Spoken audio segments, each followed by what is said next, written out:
Le Conseil national de transition, organe législatif du Mali, a tenu une session extraordinaire en session plénière ce jeudi 7 août 2025. 6 projets de loi étaient sur la table à examiner et à adopter, dont celui portant sur la Charte nationale pour la paix et la réconciliation. Après l'adoption par le Conseil des ministres, les parlementaires ont donné leur quitus pour son entrée en vigueur, avec 123 voix pour, 0 contre et 0 abstention. Ainsi, il y a le caractère législatif qui a été décidé pour que le portage du dossier, pour que le dossier conforme légal au document.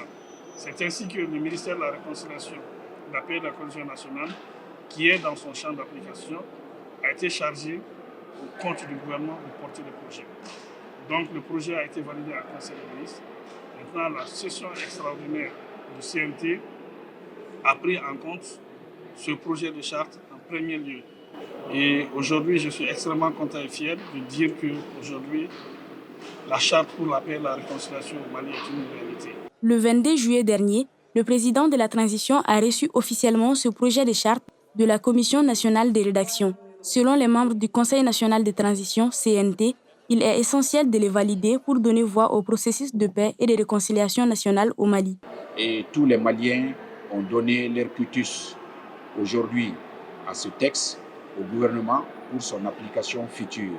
Donc je ne peux que féliciter le ministre de la Réconciliation nationale. C'est un travail très remarquable, c'est un travail vraiment là où on remarque la main des professionnels, toutes les sensibilités, tous nos historiens, les religieux, les militaires, les diplomates ont été associés.